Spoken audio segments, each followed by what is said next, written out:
It's really none of my business, but it don't look like there's been 3 or 4 guys in here that's shot everybody. This is at Larry Alex Taunton's house last night, 1:16 a.m. Armed officers called to his residence with a report of 3 men shooting people inside. This is known as swatting. It was a false call. There was nothing of the sort happening. Larry was in bed at the time. But this has become a trend. And it's a trend specifically targeting a particular group of people. Who do you think that would be? This and a lot more coming right up on Armor of Truth Live.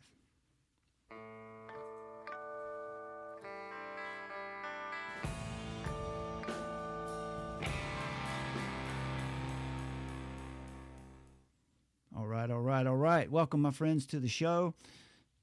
That is a disturbing event that has just occurred last night. Let's get the focus. There we go. Let's go ahead and welcome the lovely Summer to the show. Summer, are you there? Greetings, Earthlings. There she is. All right, my friends, we're back live with you again here on Armor of Truth Live, number 376. Larry Taunton says, I was swatted last night. Bear with me. There we go. He says, as you can see in these 3 videos, I was in bed, but his dog Ranger, the German Shepherd, was on the prowl, his ears up. Larry says, I heed Ranger's instincts. Then I saw a flicker of light on my bedroom door. Ranger went to investigate. I got my gun. All right. I saw the silhouette of a man on my deck with an AR-15. Given my recent run-in with USAID, by the way, Larry was just in Egypt and went to investigate the USAID facility in Egypt and was arrested just for being near the premises, not even on the premises.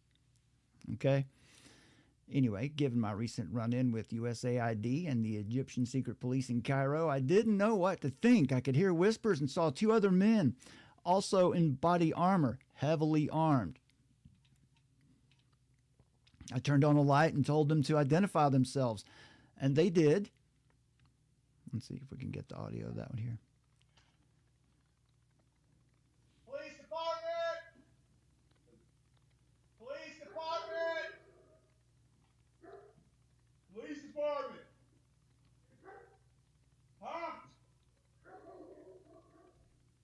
We received a phone call here. Yes, sir.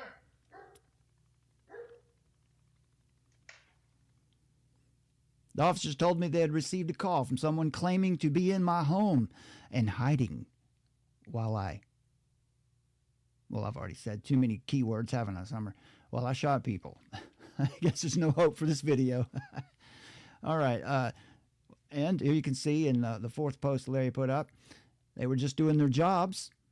And I doubt any of them voted for Biden or Kamala. They had approached the house without sirens in total silence and could have been a bloodbath, but for the restraint shown on both sides and some very wise behavior on Larry Taunton's part, too. He says, this was an attempt to get me and my wife unalived. It ended in smiles and handshakes, and praise the Lord for that, because this was an attempt at evil that was thwarted just by the grace of God, because these things don't often go down this way. Larry says, but oh my, what might have happened? One had tried to open the door to enter the home. I thank God he did not get in. I might have opened fire. You must understand it was pitch darkness. There were 9 police vehicles at the top of my drive. No sirens, no warning. Now that is some scary stuff. Steve Areno says, I think your dog is a hero. Larry agrees and said, yes, he's awesome. In fact, he's got a shot of Ranger here. We'll see that in a minute. But folks, this is what we're dealing with today. This is serious stuff, right? This is we're not playing around anymore. Summer brought this to my attention earlier because we're working on some other topics for you today, and this sort of, again, something came along and took precedence. So, Summer, what do you think about all this? How did this strike you today? What's on your mind as you see this? Yeah, I mean, if you want to jump over to Grok and into the history, you can see that there were, what it said is I'll read in that March. Yeah, go ahead. There have been maybe around 9 conservatives that have had this swatting thing done to them, and it gives a list of who those individuals are. Honestly, I don't know who a lot of those people are, but yeah, well, Chase Geiser is the InfoWars reporter. He was swatted twice within 12 hours, March 11th and 12th. Nick Sortor, some of you may know this independent journalist. He's mostly known, he's known on Twitter, swatted around some time of the night, between March 13th and 14th, along with his family. Gunther Eagleman, political commentator, targeted shortly after Sortor.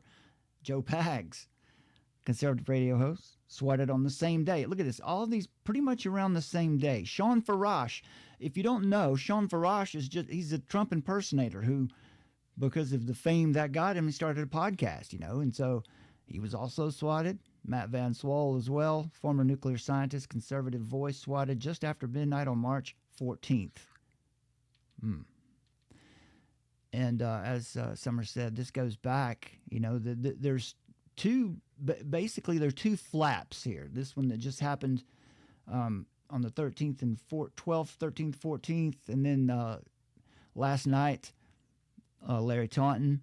Before that, we go back to December. Marjorie Taylor Greene, U.S. Representative, Congresswoman from Georgia, been swatted approximately 8 times. Right? Brendan Williams, U.S. Congressman from Florida, I think, swatted on Christmas Day, 2023. The parents of Jack Posobiec, targeted in late 23, linked to his conservative commentary. Cat Turd, if you know Cat Turd, pro-Trump personality on X, swatted in December of 2023. Styx Hexenhammer, 666. I don't know if you guys know Styx or not, but he's been a conservative commentator, conservative leaning for many years. Also swatted after analyzing after he just talked about swatting incidents, and I guess that puts us on the radar too. Eric Erickson, blogger, swatted in 2012, goes on back. But these more recent cases, Summer, are the ones we're focusing on, right? This flap that we've seen happen just in the last few days. This flurry, we would call it a flurry in March. And also, so if you look at those two, like Marjorie Taylor Greene was a white woman, and Brandon Williams was a U.S. representative swatted on Christmas, like you said, in 2023, who is black, notable as one of the few black Republican House members. But other than that, and particularly in this latest flurry, it's all white men, all white conservative men. And it does seem that most of these on here, except for Styx Hexenhammer, and that was a couple years ago. But if we look at, as you said, this recent flurry here that we just seen over the past few days, almost all of these people openly have a public profession of faith, and are Christians, we would say. So weird, right? This is really strange. Now, we just did a show for you a couple days ago, Saturday evening, where we discussed issues related to this, right? Is it right to deport people? So and then we got this story that came in over the weekend, Summer, of the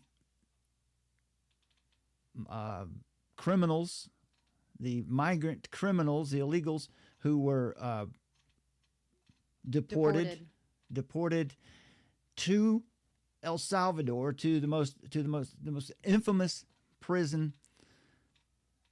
I don't know where these links are, but it's just you got to go toward the bottom because I put those in when I first.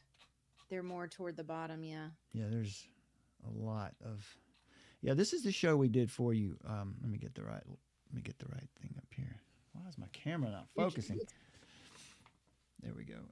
This is the show that we did for you on Saturday, where we talked about Mahmoud Khalil answering the question, should he be deported? Now, before we jump into this anymore, I do want to go ahead and go over here to this clip from Matt Kim. Summer, what do you think about that? Let's just jump into that right quick. Because we like Matt Kim. We appreciate what Matt Kim's doing, and we're on his new platform too. His social media platform. But there's a problem now. This is not unique to Matt Kim. This is just something that happens a lot. Now, and we want to point out the problem here. So let me go ahead. I'll just play this clip. This is from Matt Kim's show, probably on Friday. Maybe it was Friday of last week. And he was, in his defense, he was asked this question without knowing the details of the story. However, this clip video was posted earlier today, and nothing has been changed, right? There's no, it's, as if this is still his perspective. So, to Matt Kim and to anyone else, we're not trying to call anybody out. We're trying to point out how, this we can't do. We can't get in the habit of doing what we see happen here. Okay, so let's just play the clip.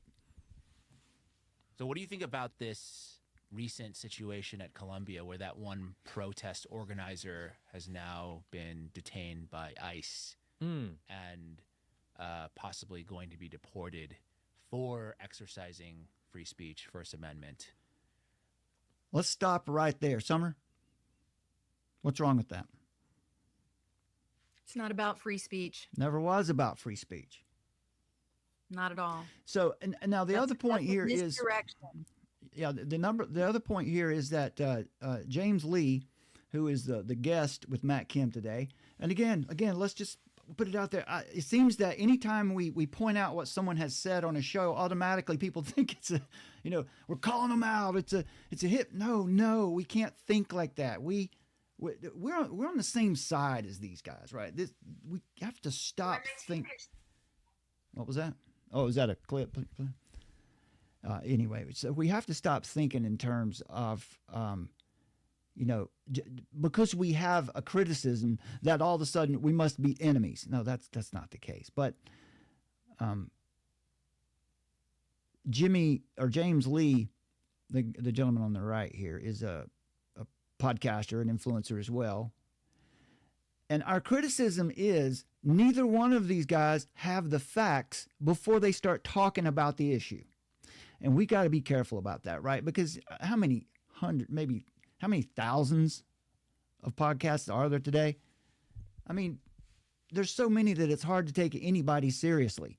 So we have to work extra hard. We have to be more careful, far more careful than the mainstream media at what we report and how we talk about these issues. We can't just throw things out there this way. Now, the problem here is because there's a particular perspective on free speech.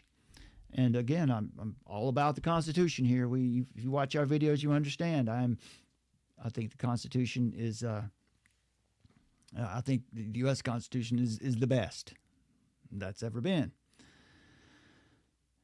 And we have to protect it. So I certainly believe in the First Amendment. But we have to be very careful about how we talk about the First Amendment. This is not a First Amendment issue. He is in terms of the facts, he is not a U.S. citizen. He is a green card holder. And now he has been detained, and he could be deported. A lot of people on the conservative side are making the case that this guy he's not an American. He's not for American values. We need to get rid of him. But if you look at it from the constitutionality perspective, which is also one of a conservative ideal, he didn't really violate any laws. He didn't commit a crime. And that's probably in many cases. I don't think that's actually true either, because he did lead an insurrection basically on the campus of Columbia University. But aside from that, let's just grant him the fact that he didn't break any laws. It doesn't matter. It doesn't matter. He's a visitor in the country. He's a green card or a visa holder. I think he started out as a visa holder and then green card. And as we reported to you the other day, you can read this article that we have on our Substack. It's also linked in the description below this video.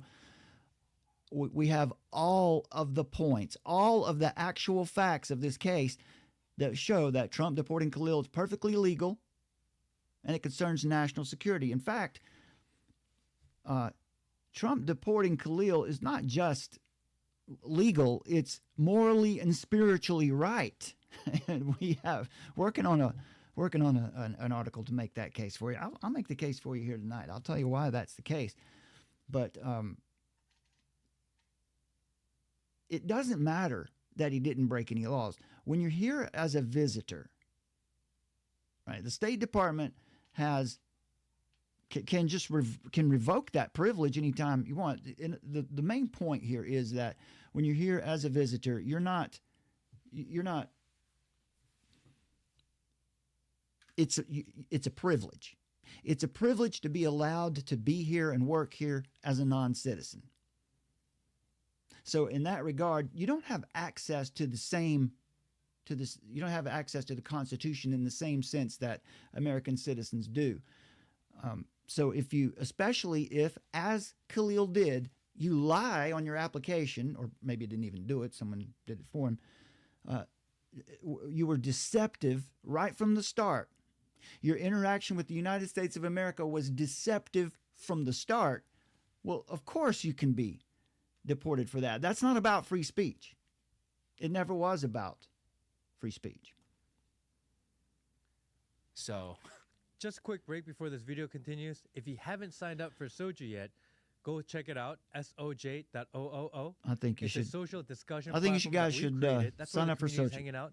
Definitely worth checking out. soj.oo. Also, if you're not subscribed to the channel yet, do it.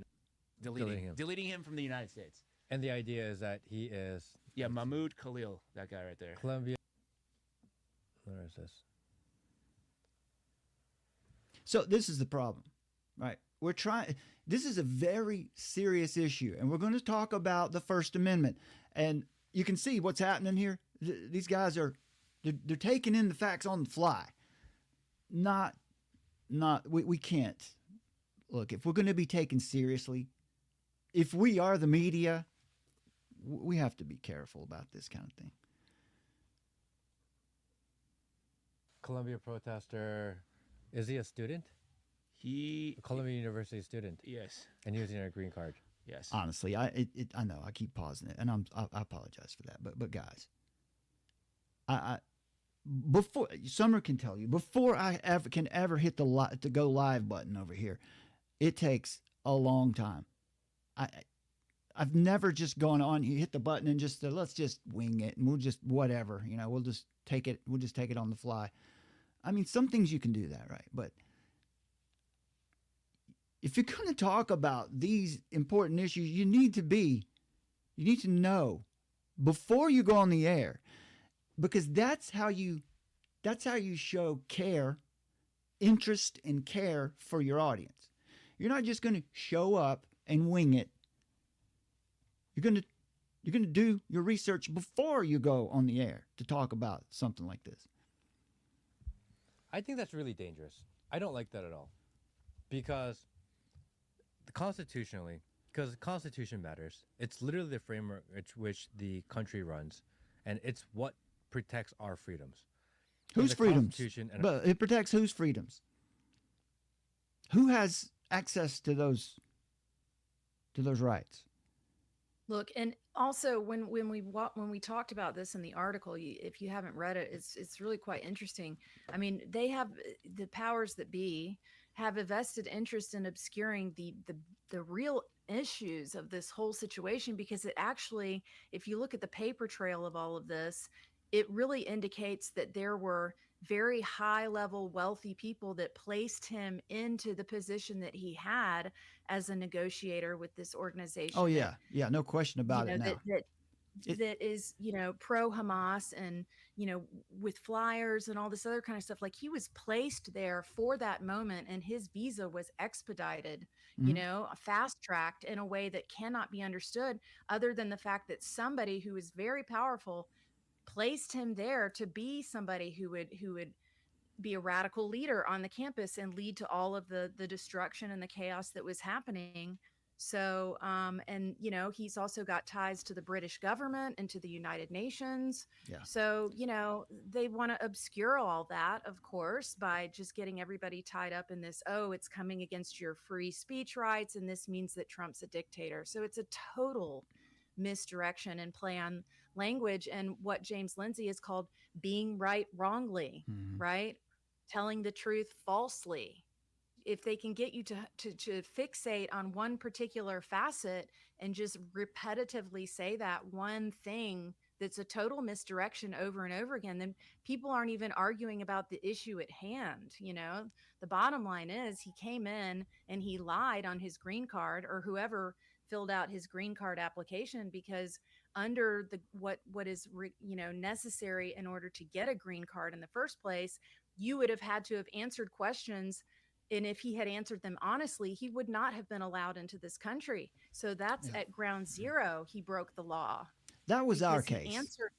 Yeah, and that's really the case. We've watched a lot of analysis, and that's been other people's conclusion on it as well. So yeah, not only that, the organization that let's just call it what it is, the organization that he was leading, at least last summer, as we showed you in the article, and as it's publicly well known at this point, you don't have to do very much research to find out.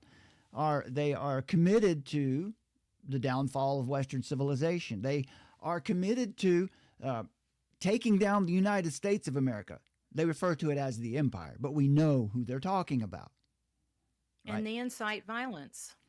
Yeah, and we think you should check out this article to get all of those details. We're not going to go back. We're not going to litigate this case again, but we just want to point this out because we love these guys. We want them to succeed, and we would love to talk to them about these issues. Our platform is so small, people look right over us, and that's fine. We're happy to be where we are. But we just want to point out to the audience that we have, that we care about. We're not going to be out here feeding you information, right? You're not going to hear me ever say, hey, we got to get the information out. You hear that, right? That's something you hear in the truth movement a lot. It's just so important that we get this information out to the people.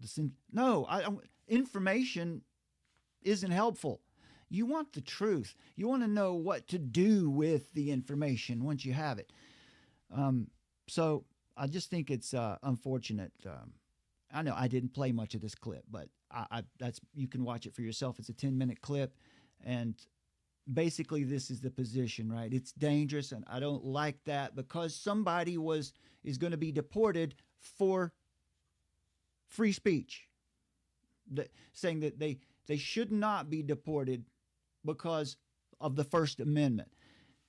It's not a First Amendment issue. Right from the start, it wasn't a First Amendment issue. It's a circumstantial case, but we're standing on the evidence leading to the fact that this guy the evidence shows that he was planted here to be an agitator, right? And so certainly the State Department believes that. We played you the clip from Marco Rubio. They believe they have evidence to that effect too. So he needs to be gone. And all the others who came in here over the last, there's some folks outside here having a good time. Over the last few years who have just flooded across our border, we need to remove them, right? We need to get rid of them now. Okay. All right, let's see. So where should we go next? I'll just make the point, but while we're here on this, that a nation it's not merely a set of arbitrary borders. A nation is a cultural and moral order rooted in shared values, laws, and traditions. The biblical principle of ordered society from Romans 13, we shared this on Saturday, affirms that civil authorities are responsible for upholding justice and maintaining peace. That's their divine mandate. Governments are instituted by God. They're allowed. And it's the particular order that the Lord has decreed on the earth for the purpose of restraining evil, even evil governments. So when foreign visitors or immigrants engage in behavior that undermines moral, legal, or the social fabric of a nation, leaders are not only justified in removing them, biblically they're obligated to enforce deportation when it's necessary. Right. And can I just chime in? Yes. And that point is they're obligated, to take care of us first, and then also by doing that and following that logic, I mean, that's something that God can bless. That's right. We see a lot of things now that happening, which is like Trump putting Paula White in this position over the National Faith Office or whatever, Pastor Apostle Paula White. That's for us. That's something to worry about, because that's something that not only can God not bless it, that's the kind of thing that brings judgment. We've had enough judgment, okay? We're looking for mercy now. And this is the kind of thing whenever you can just take the principle up from the man of the house, right? That's how you can think about it, because it operates just the same on the level of at the national level. The man of the house is responsible for caring for the people under his authority in his home. And if he doesn't, the Bible says that man is worse than an unbeliever. I mean, it's a strong rebuke for someone who doesn't put his own family first. And that extends on out to the level of the nation. Okay.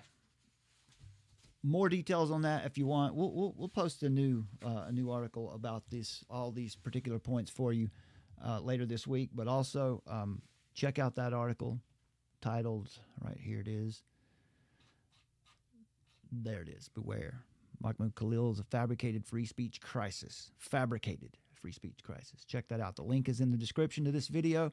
Let's move on to our to the rest of our clips for you here. Because there's a lot of issues that we need to talk about, and some of them are, of course, the attack on, Christians. Again, most of these people that are being swatted, the media will call them conservatives, but they're mostly identify as Christians anyway. And there's another point too that before we get into Joanne Lippman's anti-male screed, another point that has to be made here is this. I'll just share some of these notes I was writing with you. The West, the modern West, as it is today, is characterized by a humanistic, syncretistic. That means the religion, the most popular religion practiced in the West is some type of syncretism, some type of mixture of a lot of religions. But it's a humanistic, syncretistic political faith, kind of like a civil religion. But it's what you can really call it is an insufficient, artificial civil religion that maintains the outward form of public secularity, and pluralism while being undergirded with pagan religious assumptions. And the West is really in a confused state these days. And it's a worldview that's fundamentally contradictory and self-destructive. And it causes cultural decay, and it leads to chaos, the kind of chaos we're seeing right now. But also, over this period of 50 or 60 years where this is really, where we've really gotten away from our roots, Islam has gained a foothold and presented itself as an alternative socio-political system. And Islam is fundamentally incompatible with Western civilization. And it's also, more importantly, ideologically incoherent. And it's a self-defeating worldview. It was the Christian faith alone, in its biblical and historic fullness, that offers a viable foundation for societal flourishing, and the church must stand firm in proclaiming the gospel as the only answer to the crisis at hand. There is no political solution for spiritual problems. The prevailing ideology in the West is masquerades as secular pluralism, but it is in reality a humanistic faith that borrows selectively from Christianity while rejecting its authority, and it maintains a moral framework rooted in what we'll call Judeo-Christian ethics, but it lacks the transcendent foundation to justify the values that we hold. For instance, as Matt Kim was appealing to free speech, why would Matt Kim believe that free speech is something that should be championed? Why does he believe in free speech? Why does anyone believe in basic human rights? Well, it's not because of secularism. The only reason anybody honors basic human rights is because all of these, what we call fundamental human rights, emanate from the biblical worldview.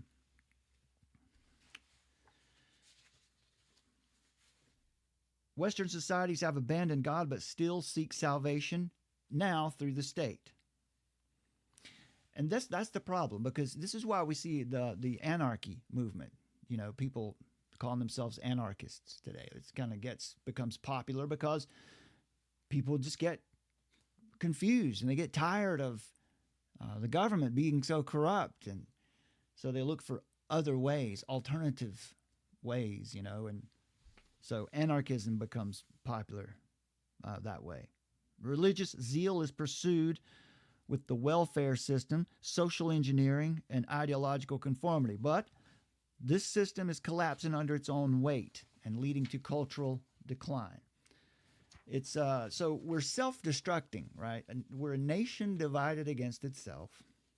And we're currently, even though a lot of good things are happening right now, and we praise the Lord for those good things, but we're still under judgment and we're still self-destructing. And a lot of it has to do with, because, as we said, these guys who we appreciate a lot, the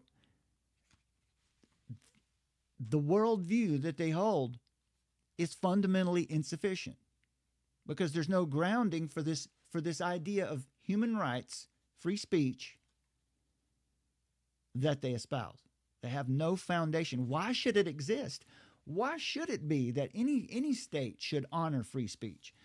Well, if secularism is true, if atheism is true, if pluralism is true, then you really don't have an argument for why free speech should be honored at all. It's only in the Christian worldview where every human being has inherent dignity from birth, from conception. But from birth, as a citizen, when you're born into this world, you have human rights, and that's because of the Imago Dei, or the image of God. So this piece that I was making notes on goes on to say that Islam is fundamentally incompatible with Western civilization. Christianity and Islam, if they're being lived out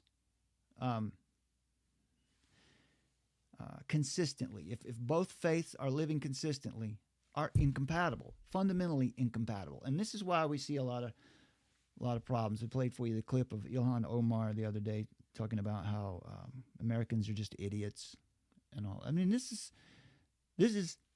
celebrated now in America. But all right, so let's go on over to our. Is there anything specific in these in our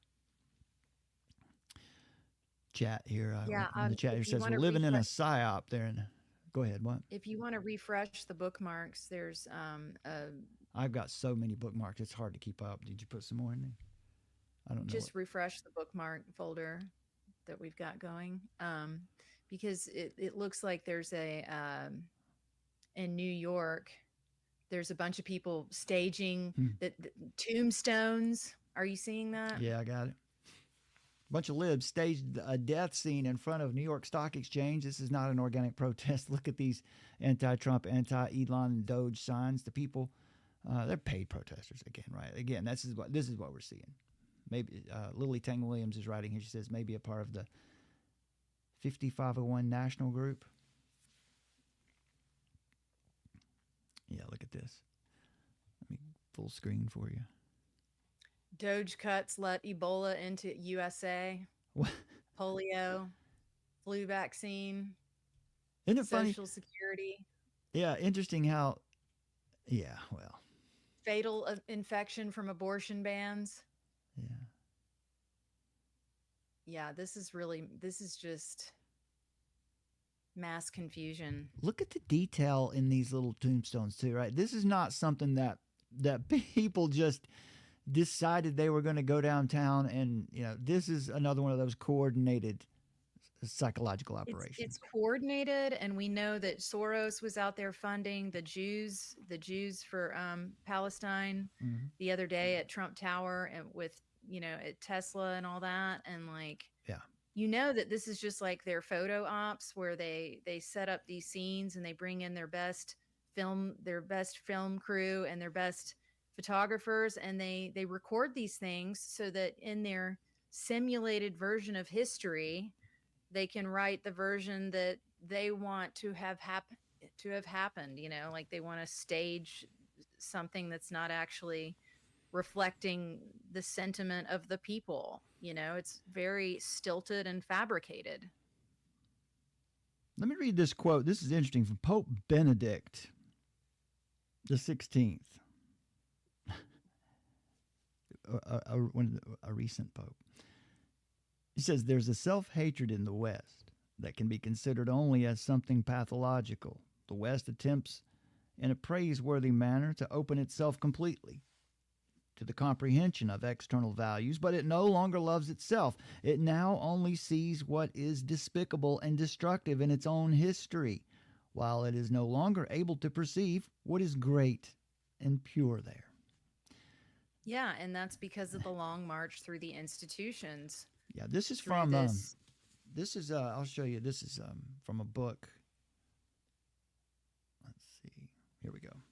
Yeah, this is from a book titled "The Unprotected Class" by Jeremy Carl. There we go. How anti-white racism is tearing America apart. Very interesting book, and it's the kind of topic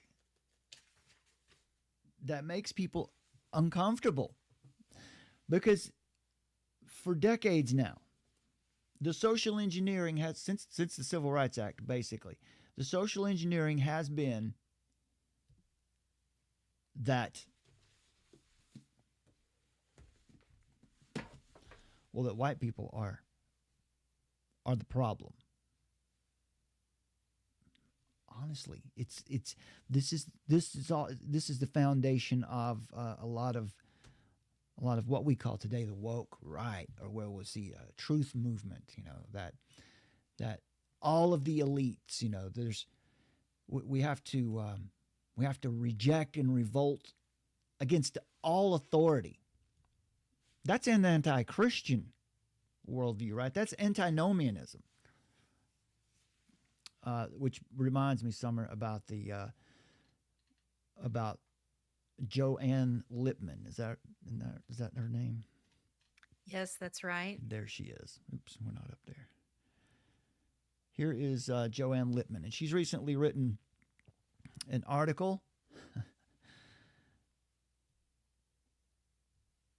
Let's see. Yeah, titled, if I can find it again.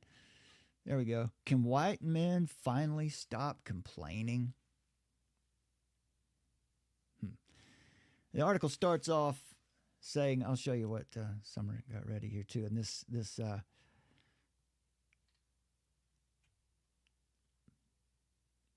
how Summer qualifies her article, and I'll share some highlights from it. Hatecraft against white men.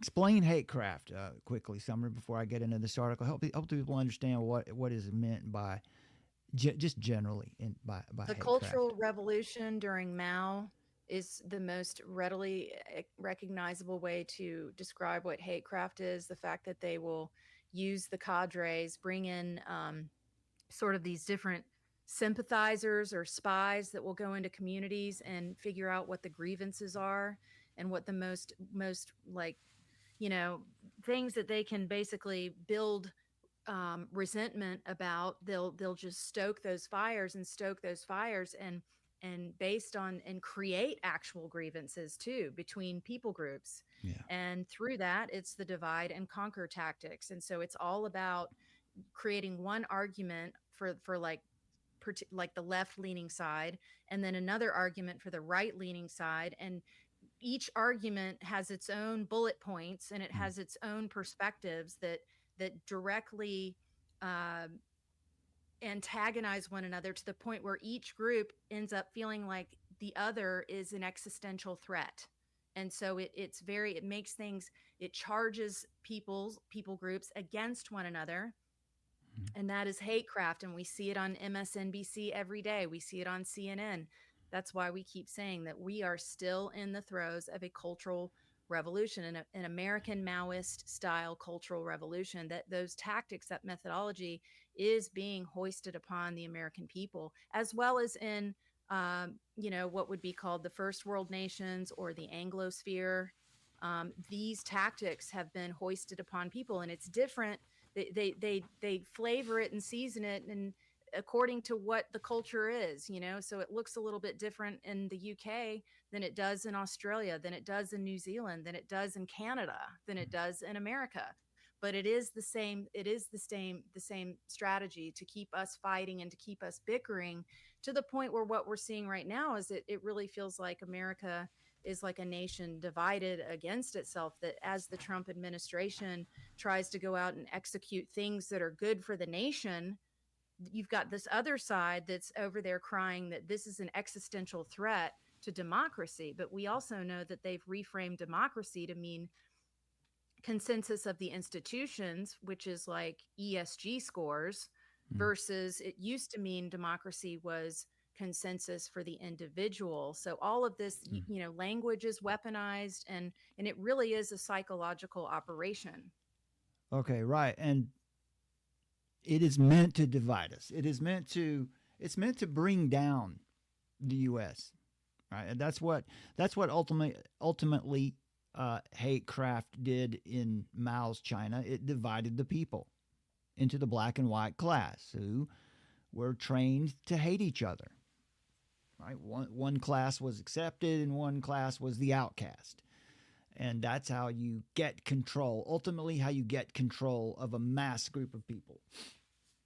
And that's what we see happening here through operations, psychological operations that are being run by, again, here's George Soros again. We've seen, let's see here. For instance, over the weekend, when the Soros-paid group, Jewish Voices for Peace, occupied, or it was late last week, when they occupied Trump Tower, they weren't treated harshly. Most of them weren't arrested. They were just escorted out of the lobby and onto the street. That's not how a dictator would work. That's not how a dictator would respond. When you see the Tesla dealerships being attacked and firebombed and the doxings and the protests. The response to that is not equal to what you would see from Benito Mussolini or any fascist dictator from the global south. They would line these people up and waste them. And I'm glad that's not happening, by the way. Just to make that very clear, I would never want to see that happening. And we're not here to carry water for any political group. We're just trying to tell you that what they want you to think isn't true. Right. And they know that there's a lot of people that can understand that with their own eyes and ears. But think about the way that things are portrayed in online and in the virtual sphere, so that it's literally like a revisionist history that we're living through right now, because the way that they report on these things, if you read their publications, is they are just churning out so much content to paint this picture as if there's something happening in the real world right now that's not even actually happening. And they're and they're wasting people. They're unliving people. Right, it's happening. We just showed you right at the top of the show, Larry Taunton being swatted. Well, they're trying to. Yeah, specifically, and they're succeeding. They're succeeding at taking people out here with Jamie White, InfoWars reporter Jamie White. Yeah. Right? Yeah. They took him out. Could have been a hit, some are saying. Maybe Ukraine was behind it. Some people are saying that. I don't know. Whoever was behind it was certainly in this country, weren't they? There's no question about that. Simultaneous swatting of multiple large conservative ex-political accounts is more than a mere coincidence, especially in the light of recent death of Alex Jones InfoWars reporter Jamie White. Another example here, Matt Van Swell, my wife and I will be on Laura Ingram's show. I guess this was yesterday, to talk about his family of 5 when they were swatted. I guess this was yesterday. People need to go to prison for terrorizing families, especially with children in the homes. Someone's going to get hurt. It has to stop. And you know what? I think that's the point. The point is to create fear. And if people get... You remember, I wonder if I can find this right quick. Do you remember, just to show you again what the mindset that we're dealing with here, we're not making a Mahmoud out of a molehill. We're not making a mountain out of a molehill here. Let's just show you. This does anybody remember this guy here? This is the mindset that we're dealing with. Definitely were hoping that I was going to walk back the I fight to kill. Your initial letter from your office mentioned that this meeting will determine if it standard, so it depends on kind of like everything that you disclosed to us and what we discussed. Right. Let me try to find his quote here. Both of them have taken a break, everyone. So these are 2 black women. I just wanted to throw that out there. So I'm not too keen on going too, but yeah, these are 2 black women in the meeting, just in case y'all couldn't tell already. But these are 2 black women. The meeting's a joke. They definitely were hoping that I was gonna walk back the I fight to kill. So this is Kamani James, and I don't know exactly where it is in the clip. It's a 6-minute clip, but he says plainly here that there are certain people who don't deserve to live. And those would be his political, social enemies. All right, you can check that out. We've got that clip in our last show. So that's who we're dealing with. It's not just a theory. It's not just a fear campaign. It is that, but it's more than that. They're definitely interested in wreaking havoc, and they don't mind if people get hurt or killed. Now that brings us back to this article from Wall Street Journal, and what a piece of garbage this thing is. I'll share some of some of the finer points of it from you, and then I'll give you a response. She says, the Manosphere won. Bro podcasters top the charts. Meta's Mark Zuckerberg declares his company needs more masculine energy. Elon Musk shares a post saying only high-status males should run the country. The White House kills diversity, equity, and inclusion policies, and so do multiple companies from Target to McDonald's. Okay, man, so will you finally stop complaining? That's not a man issue. That's a common sense issue. Anyway, in 2021, Joe Rogan famously said... And can I just mention right there, this is straight up gaslighting because DEI policies are genocidal and they have caused mass destruction. So this is a total gaslight to say, oh, you know. Well, it goes along with this other article that you just posted yesterday about trying to dismantle biological reality. Why academia wants you to believe. This is an example of that. They want you to believe pheromones don't exist, and the reason is that they really just want to undermine anything that has to do with God's order, like men and women being attracted to one another. No, we have to get rid of that. That's a construct that can't be. Well, real. yeah, it goes against their gender ideology. Yeah.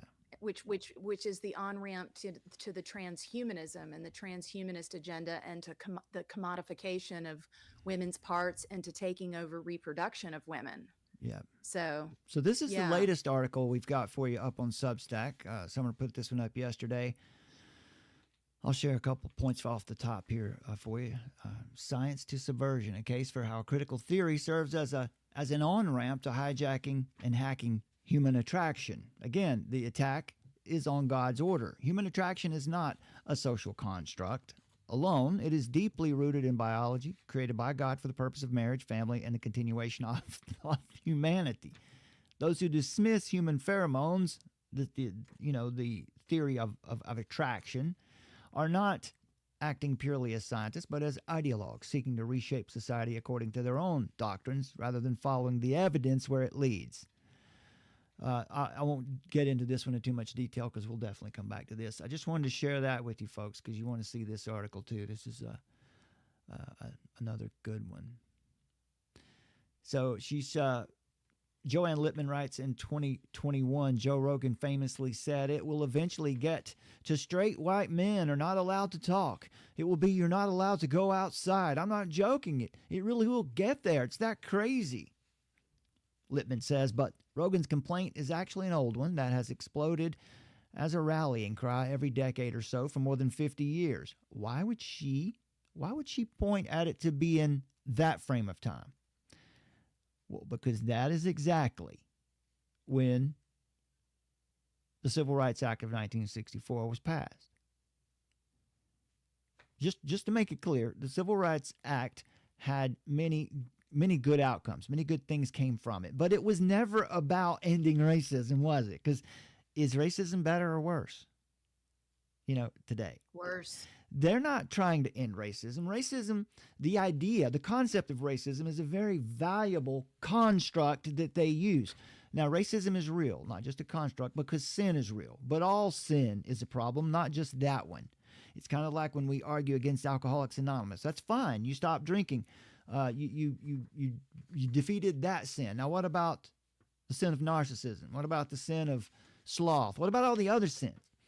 Well, anyway, she goes on to say, white guys have blamed others for their job losses, education failures, economic problems, and drug addictions. How about that? White guys have blamed others. So she's saying that, do these things really exist? Somebody else is always at fault, she says. The mighty white guy, it turns out, is quite the delicate flower. Well, let me just give you a little response to this. Summer, you please jump in anytime you feel like you need to. I'm just going to give a little response to this. Something that we may post as an article some point this week so you can get all the details. This is a prime example of ideological poison that seeps through in the modern, in the public square, in the discourse. A blend of historical revisionism, selective outrage, and, of course, dehumanizing rhetoric here. She's dehumanizing I guess, is she being specific to, yeah, white men. Yeah, she's definitely, she's got it figured out, right? She's got it singled down to white men. That tells you everything you need to know, right? That's how you can identify the psyop.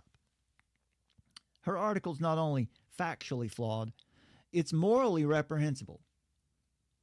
It betrays a profound lack of intellectual and ethical integrity. How this woman is the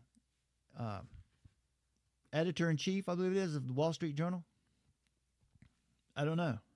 I don't know. Let's see. Let me make sure what her bona fides are here before I say that. It's down here at the bottom. Joanne Littman is the former chief content officer of Gannett and editor-in-chief of USA Today. Sorry about that. Editor-in-chief of USA Today. She's the author of Next, The Power of Reinvention in Life and Work. Yeah, so anyway, she finishes the article up here saying, with white guys now dominating government. Isn't that interesting? It seems to me like the FBI director is not a white guy. Seems to me like there's I don't have it memorized, but there are an awful lot of women. I think the Justice Department is headed up by a woman. I think the Department of Homeland Security is headed up by a woman. I mean, what are they talking about? Again, it's like Summer said. This is not about reality. It's about Hatecraft. It's about winding you up. With white guys now dominating government, popular culture. Do white guys dominate popular culture? Do white guys dominate the NBA or the NFL or Major League Baseball? The airwaves and our brain space. White guys dominate our brain space, she says. It's puzzling why the victim mentality still persists. The cries that DEI has somehow ruined white men's lives are particularly head-scratching, considering that, as a recent Wall Street Journal analysis revealed, corporate diversity initiatives have had relative little impact on the workforce. Well, that's a claim, yet white guys are still insisting that they're being terrorized by the scary DEI monster. Summer, go ahead. There it is again. Right. Make light and joke around about the thing that really is genocidal. Right. Blaming DEI for everything from the California wildfires to the Potomac plane crash. It's minimizing. Yeah, exactly. And the most powerful and privileged among them continue to complain the loudest. Really, guys? Enough already. Well, we can break this down for you and pretty much destroy this silly argument. And we'll do it as Christians because that's who we are. We have to reject this kind of toxic ideology. I'm not pointing at Joe Rogan here. I'm pointing at Joanne Littman. I guess I need to get her photograph back up here just so we know who we're talking about. There we go. Just so you guys, so we know who we're dealing with here. So there's no confusion. Here we go. Just go with that for a minute. All right. Christians have to reject this kind of toxic ideology. But we don't come back at it with hostility. We destroy it with the truth. Right? We tear down bad arguments and all the knowledge raised up. And every lofty opinion, every arrogant idea raised against the knowledge of God. We do it with truth. So this article's premise rests on three significant errors. Number one, it misrepresents the history and present realities. Number two, it's a blatant contradiction regarding grievance culture. And number three, it's an unbiblical and dehumanizing rejection of God's design for men and women. Her article is a textbook case of historical revisionism, reframing economic, political, and social trends through the lens of resentment rather than fact. Again, resentment, basically, that's the totalitarian mindset. This is who we're up against today, the totalitarian mindset. They are obsessed with power, which makes them very resentful of anyone who has it. It makes them very resentful when they don't have it. All right.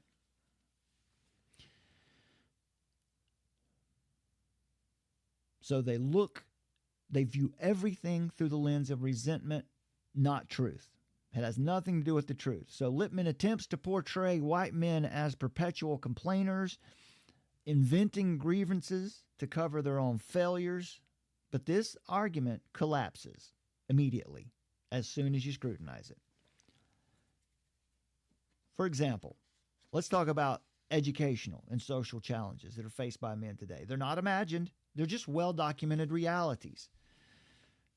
Men have been falling behind in education for decades, with women now earning the majority of college degrees.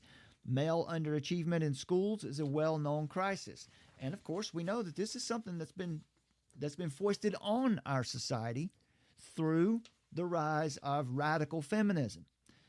The shift away from manufacturing and blue-collar jobs, right? All of our jobs, NAFTA, right? Another article, I guess Summer has really been killing it here lately, right, on Substack, because of another article that deals exactly with what we're talking about here. Unrestrained trade, also known as free trade. Free trade is ultimately evil. It's inherently evil. Free trade is unbiblical, right? And that's the North American Free Trade Act from the 90s, I believe it's from the 1990s, is where this all started. Manufacturing jobs in America suddenly, I remember Ross Perot said, there'll be that giant sucking sound, he said.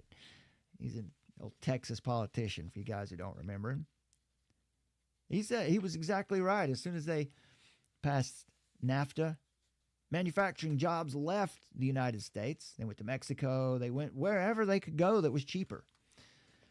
All right, so this is one of the problems, right? This is a real thing that's happened. Blue-collar jobs, manufacturing jobs. The loss of those jobs has devastated working-class men, particularly in the Rust Belt or the Midwest. That's not an issue of white men being fragile. That's not white fragility at work, my friends. That's just an economic fact, right? That's the transformation of the economy in the United States that left men behind, right? You took away the way that men were able to provide for their families. Most men, the majority of men. Not only that, we have one of the highest self-harm rates in the United States. Middle-aged white men are the highest, have the highest degree of self-harm. And I mean, I guess we said too many keywords here already today, but I just, you know what I mean, right? When I say self-harm, we have the highest self-harm rate, middle-aged white men. Opioid addiction has ravaged male-dominated industries. And so if you dismiss this suffering, if you dismiss these truths, Joanne Lippmann is just callous. She's just inhumane. She has no love in her heart. It's only hate. This is her right here. She's just consumed with resentment. The so-called angry white man is not angry because of irrational hatred toward women or minorities. He's angry because he's watched his family and his career and his community, his nation, deteriorate while being told he's the problem. And then we get around to the hypocrisy of victimhood culture.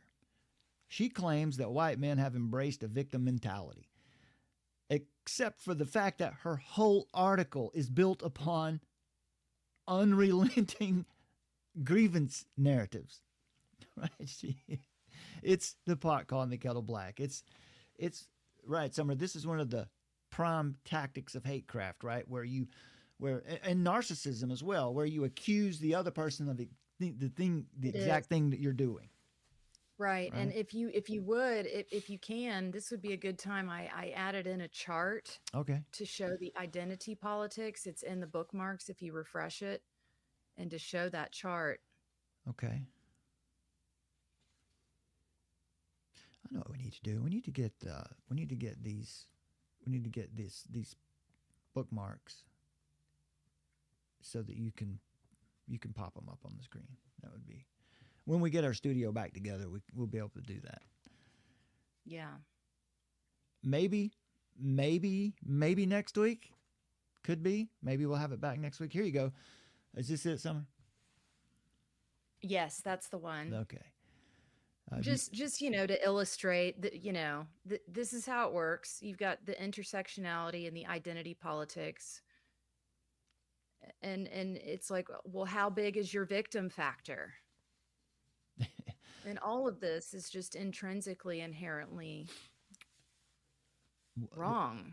Well, to discriminate. The technical Marxist terminology for this, the Frankfurt School terminology for this would be intersectionality.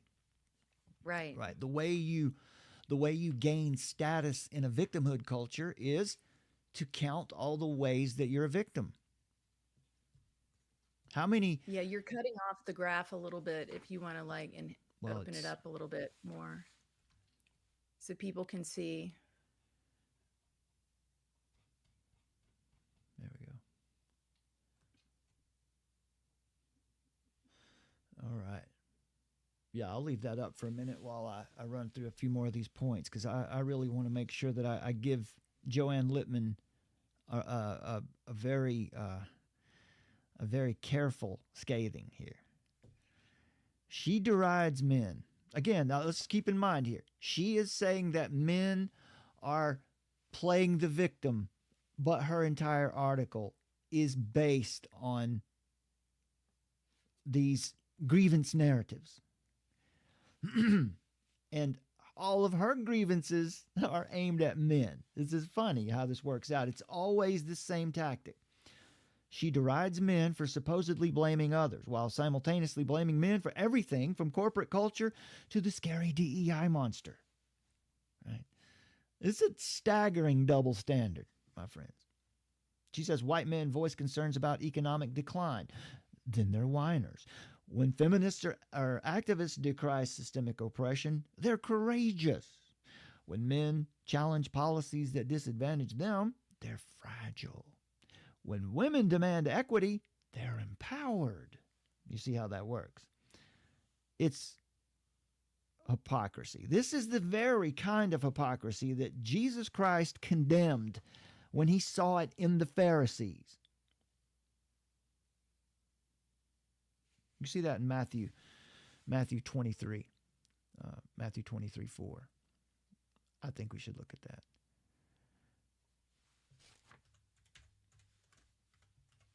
We just have to be careful that we don't let people get away with this kind of these kind of attacks, right? It's not just an attack on men. It's an attack on common sense.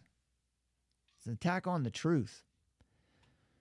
All right, so that's Matthew chapter 23. Well, it's essentially, it is all about breaking down Western culture and Western heritage. I mean, that's essentially what it's about. Yeah. That's the goal. Matthew 23, verse 4.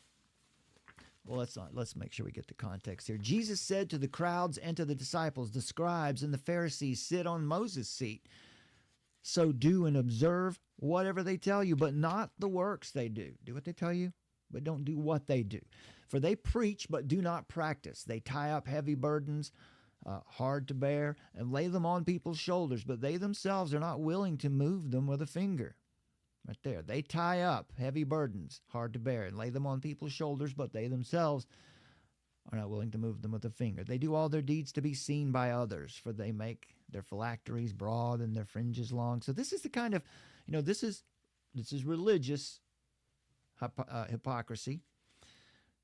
But what Miss Lippman is up to You know, here but they is do, but this is a religion, you know, like we've talked about that. Like this worldview ideology that they have is very religious. It is an alternate, you know, a counterfeit spirituality. yeah, I like this. What's this here? Someone who's this peeking in from the side over here on your graph?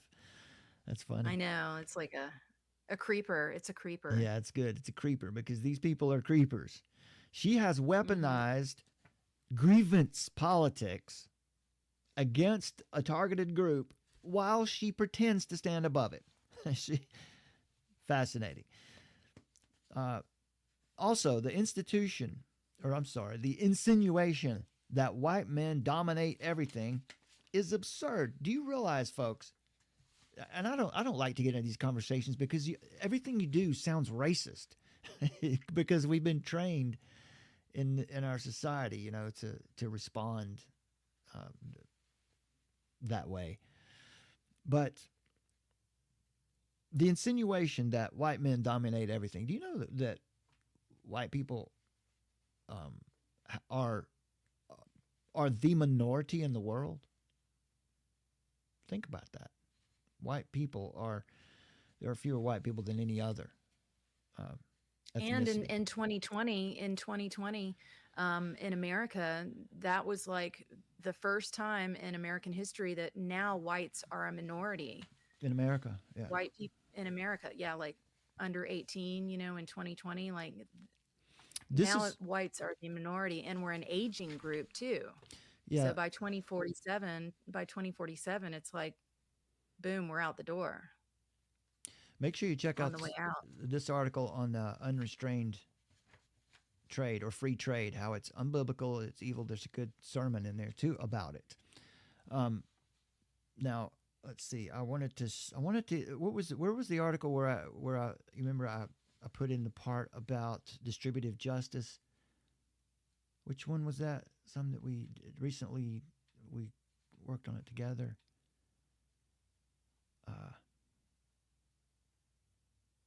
Was it about tariffs?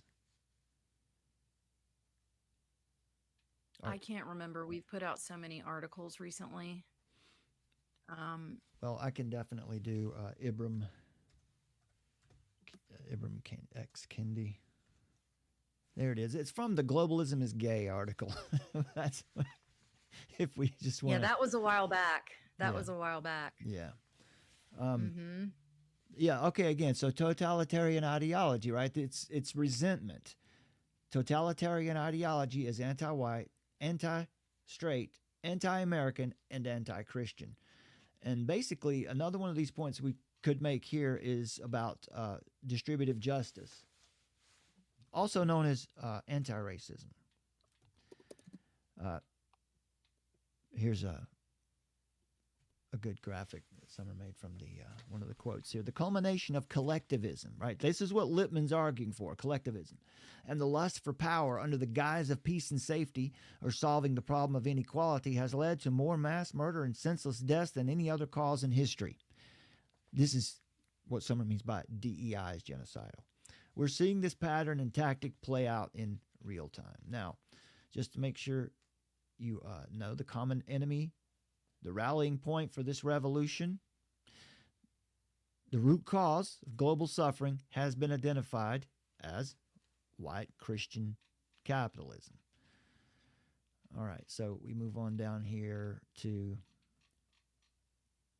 an actual quote from one of their champions. There. Ibram X. Kendi, author of New York Times bestseller How to Be an Anti-Racist, said it best and most clearly with no softening language when he wrote, "The only remedy to past discrimination is present discrimination. The only remedy to present discrimination is future discrimination." Against who? Discrimination against who? Right. Well, let's talk about it. Anti-racism is a term almost nobody understands. What does it really mean? If someone was to ask you, are you an anti-racist? If you didn't know better, you'd probably say, of course, racism's abhorrent. Racism is a sin. But that's not what anti-racism is. You can't defend against this stuff if you don't understand it, if you can't define it. You can't defend against it. Anti-racism doesn't mean not racist. Anti-racism means anti-privilege. And understand that anti-racism, all of the woke movement emanates, it comes up out of the feminist movement that started hundreds of years ago with the, what's the name of Per Snell's book? Summer? Oh, it's satanic feminism. Satanic feminism. Yeah, it's not subtle at all. Right. Yeah, what I was saying earlier, Brad, I just wanted to clarify. I put it in the comments for people is on the first day of 2020, whites under age 18 were already the minority. Among all the young people now in the U.S., there are more minority young people than there are white people, white young people. So just to clarify that. And yeah, that's a good point. And that according to the Consensus Bureau, by 2025, whites will be a minority in America, and that minority will be disproportionately older and less active in society.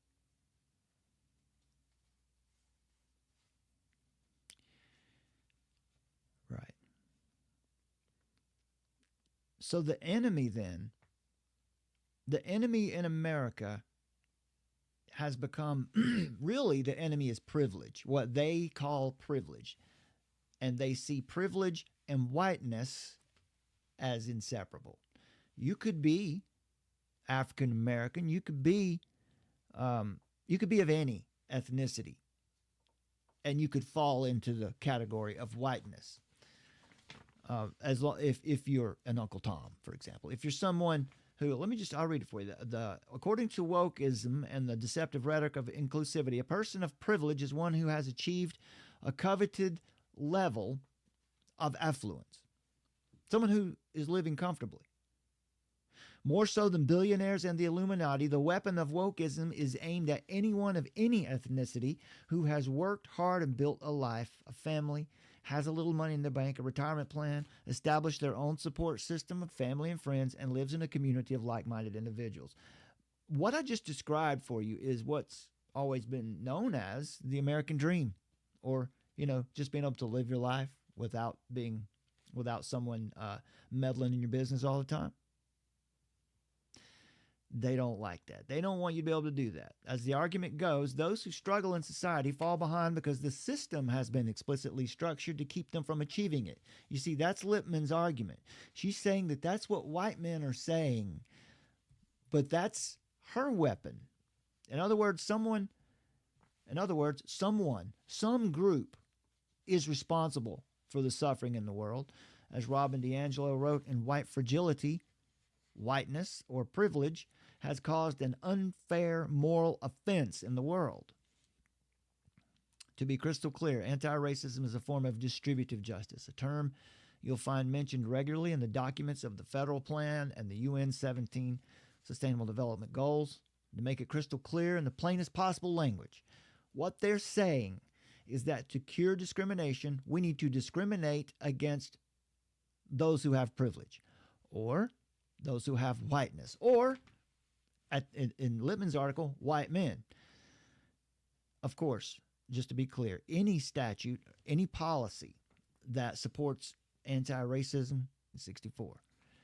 All right, so again, you see how that's what they do. They violate the very laws that they weaponize the very argument that they're trying to defeat.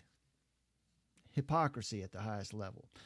The truth is, affirmative action has actively discriminated against white men in education and hiring for decades. Corporate DEI policies have explicitly favored other demographics in hiring promotions. That's what we mean by distributive justice. It's ultimately it's illegal in the United States of America since 1964. Cultural narratives consistently portray men, particularly white men, as villains or buffoons and oppressors. Have you ever noticed how cartoons and children's shows these days usually depict the fathers, the dads, as just goofballs, idiots? They don't really know what they're doing. And if men dare to speak up about systemic bias, you'd be mocked as weak. And that's the strategy known as gaslighting, denying reality while demanding submission to the approved narrative. And ultimately, one of the worst things about Lippman's article is how she dehumanizes men. And of course, there's a rejection of any biblical truth. It's not just intellectually dishonest, it's morally bankrupt. Steeped in resentment, mockery, and disdain for an entire demographic of people. So as Christians, we must recognize this rhetoric for what it is. It is sinful dehumanization. Men are not the problem. Wokeness is not the problem. Sin is the problem. The problems in society are not caused by white men or black men or women or any particular group. The root cause of suffering, Romans 3:23, is sin. All have sinned and fall short of the glory of God. By casting men as the perpetual villains of history, Lippmann not only distorts reality, but encourages everyone else to join in with her. Romans chapter 1. It's always fascinating to check that out when you hear someone talking like this. And you can go look at Romans chapter 1, and you can go right down to close to the end of the chapter. This particular section starts off with God's wrath against unrighteousness. For the wrath of God is revealed from heaven against all ungodliness and unrighteousness of men, who by their unrighteousness suppress the truth. What can be known about God is plain to them, because God has shown it to them. And his invisible attributes, namely his eternal power and divine nature, have been clearly perceived ever since the creation in the things that have been made. So they're without excuse. Although they knew God, they didn't honor him as God or give thanks to him, but they became futile in their thinking. Their foolish hearts were darkened. Claiming to be wise, they became fools. All right, and as you see here at the bottom, they didn't see fit to acknowledge God. And so God gave them up to their debased mind. Right? He allowed them to become what they love, to do what ought not to be done, filled with all manner of unrighteousness. But here's what I wanted to get to. Though they know God's righteous decree that those who practice such things deserve to die, they not only do them, they give vehement approval to those who do it with them. Right? It's very happy to encourage other people to come engage in this foolishness, faithlessness, heartlessness, and ruthlessness with them. Casting men as villains, distorting reality, encouraging hatred and division, as Summer has said very well already in Hatecraft. Lippmann's disdain for masculine energy echoes the broader cultural attack on manhood. That's a main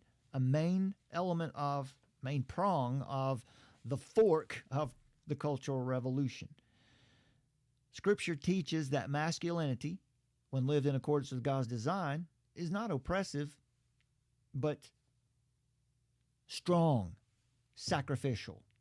Husbands are to love their wives as Christ loved the church, Ephesians 5:25. That means strong leader who is living in the truth and willing to sacrifice for his life, for his wife, for his family, for his wife. Men are called to be protectors, providers, and leaders, reflecting the character of God himself, Genesis 2:15. So biblical masculinity is not about domination, it's about responsibility. The decline of male leadership in homes and churches is one of the, as I led off the show saying how in the West we've got this syncretistic order, this paganistic civil religion, right? Everybody's watching the news every day to find out what's going on between the Democrats and Republicans. It's because in America, we worship the flag. We worship Washington, D.C. We worship our political leaders. And one of the reasons for this decline, one of the reasons that radical feminism was able to get a hold, look, the whole LGBT movement, the transgender movement, rises up out of radical feminism. The decline of male leadership in homes has not led to a utopia. Progressivism has failed. It has led to broken families, fatherless children, and moral confusion. The solution is not less masculinity. The solution is redeemed masculinity in Christ. Men who long to be like Jesus. So as Christians, this is what we have to do. Resist the temptation to respond to these kinds of attacks with more resentment. You can't respond to them the way they attack you. Instead, we have to do what Christ did. We need to expose the lies, proclaim the truth, and always offer grace, right? When we said the other day, yes, it's right to deport Mahmoud Khalil. It's right to deport anyone who's doing what he's doing. But let's give him the gospel as we take him out of the country. Our response should be marked by courage in proclaiming biblical truth. Don't be afraid. Reject the lie that masculinity is toxic. Right? The attack on masculinity ultimately, as Summer has written recently in these articles, is an attack on God's order. I mean, probably out of the last 6 articles, probably 4 of them that Summers put up have made that argument very clearly. It's an attack on God's order. It's an attack on God's design for men and women. All right? Also, we need to be committed to justice. We have to resist policies and narratives that scapegoat any group, including the Illuminati, right? We can't get involved in saying that group is the problem. It's just this one or that. No, the problem comes from my heart and your heart and all of our hearts. And so while we resist policies and narratives that create scapegoats, we have to advocate for true justice that's rooted in God's moral law. And while we're refuting this falsehood, we got to be very careful that we also extend grace. Any Christian who's been made a new creature, who has a new heart planted in there by God the Holy Spirit himself, will want to extend grace, knowing that those who promote these narratives are blinded. They're blinded by their own bitterness. They're blinded by their own sin. And such were some of you. But you've been cleansed. You've been washed. You've been made clean by God's mercy. So Joanne Littman's article it's not just an opinion piece. It's in the essay section, but it's not just an opinion piece. It's a symptom of a culture that despises truth and thrives on resentment. A sinful culture, our culture. It denies the reality of suffering among men, hypocritically engages in the very victimhood it condemns, and perpetuates a deeply unbiblical view of human dignity.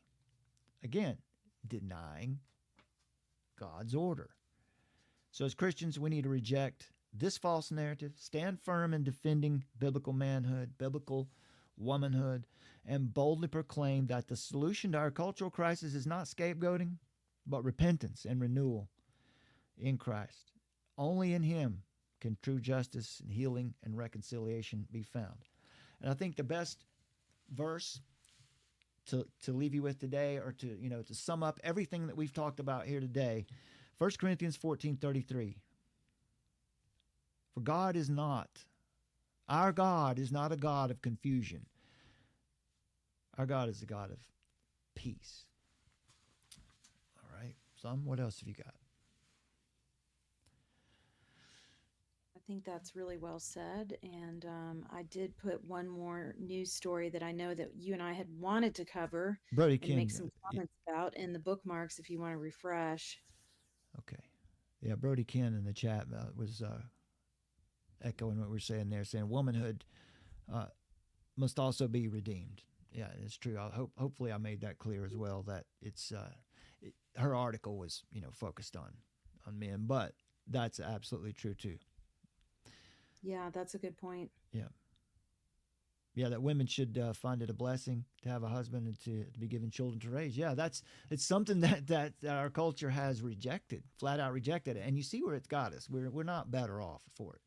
Okay, where am I going here? When you just the bookmark folder. Yeah, I refreshed it. But and the CNN poll, I just wanted to we know that we wanted to cover that. The CNN poll that Democrats are at 29% approval rating. Yeah, so the mindset, the worldview of Joanne Littman that we just read. I don't know why my camera is having such a hard time there. Yeah, I don't know why. It's like nobody would vote for the things that they stand for. They want to defend the cartel, turn the plane around, bring the guys back into the U.S. And then, they want to defend a terrorist. And, you wonder why they're down to a 29% approval rating, Yeah.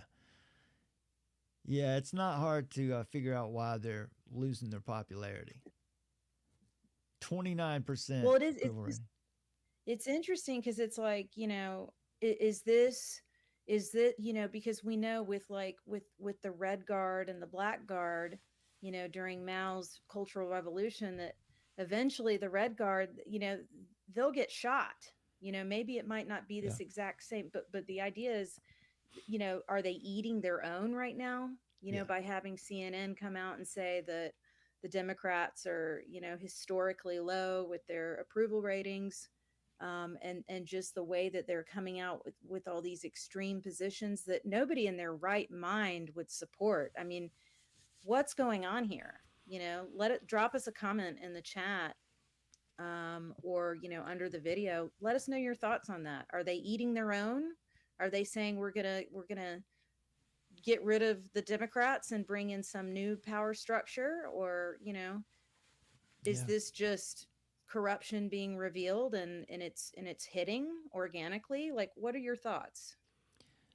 Do that, please. Let us know what you think in the comments in this video. Most of you are going to be watching on replay now, so let us know what you think in the comments. Tell us, do you agree with what we said here? Do you agree with what we had to say about Matt Kim and James Lee's comments at the beginning of the show about free speech? Do you think Mahmoud Khalil's case is a free speech case? Let us know what you think. If you disagree with us, let us know, because that gives us something to respond to. We'd like to do that. That's something we like to do, is respond to those of you who do interact with us. Also, you can support us in various ways. You can, once again, if you prefer, you can use super chats here on YouTube if you like. We have that feature back again. Or what's probably even better is if you want to support us when we're on a live stream and have your name on the screen as you do it. It'll pop up on the screen if you donate live. There's a link that shows up in the live chat that tells you how to do that. It's called the tip link. It's also in the description below this video. You can make a tip to us and put a comment, throw a comment up there. I know we're taking a risk when we do that, but we've done that before and it works out pretty well. Follow the links in the description of this video to support us if you would like to do that. But also, please download the Armor of Truth mobile app. When you do, you'll get a notification whenever and wherever we go live, because it might not always be here on YouTube. And you'll also get notifications and updates when we put out new content as far as articles. We're working on having a new, we're doing a podcast over on Substack too, a more informal discussion over there. You can also support us on Patreon if you'd rather use something like PayPal directly. All those links are in the description for you. And you can also use the Armor of Truth mobile app very easily to donate and support us there as well. And I think that's about all we've got. Summer, is there anything you've got to add in there? It looks like a couple people have chimed in the chat about answering your question, Mm-hmm. our question to them. All right, let's see here. Let's see, who do we have here?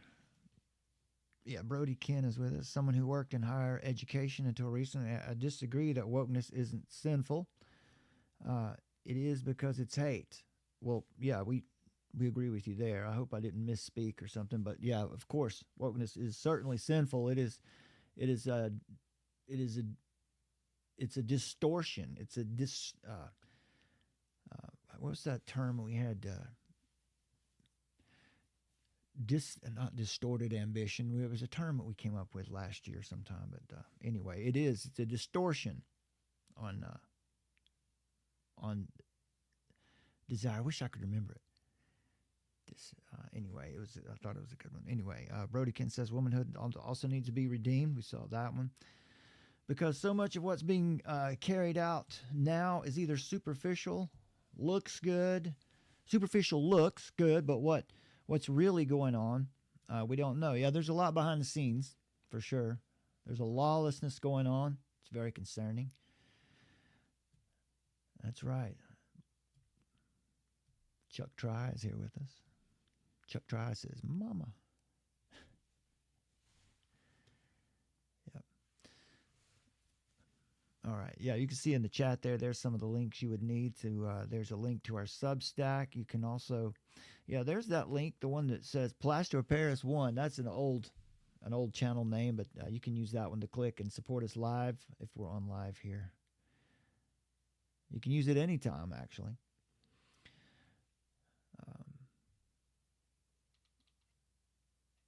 Scott Christ, thanks for being here today. We appreciate seeing you out there. Dale Griffith, also.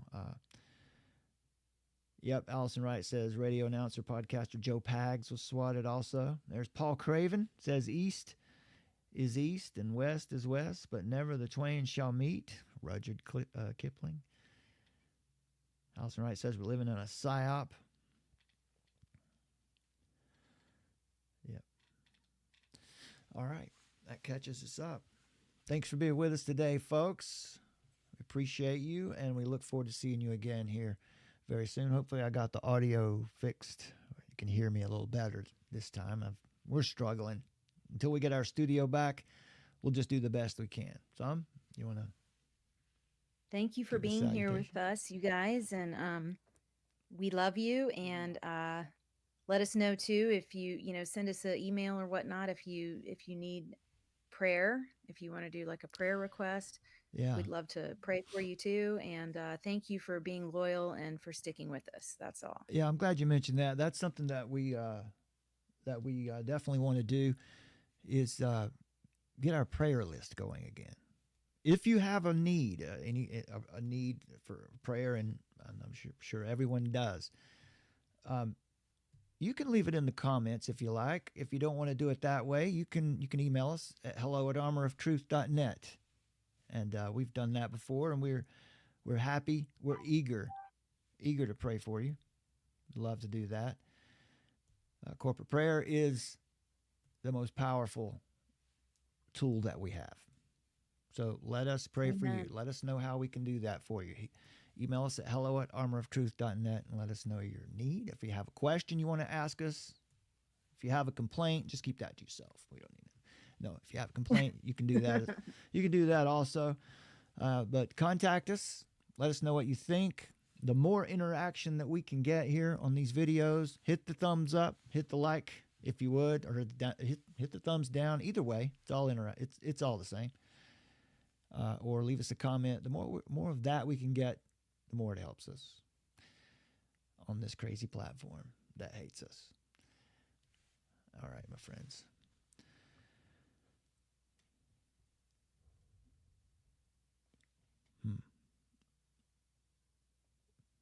Okay, folks, that's all. We'll see you next time. God bless.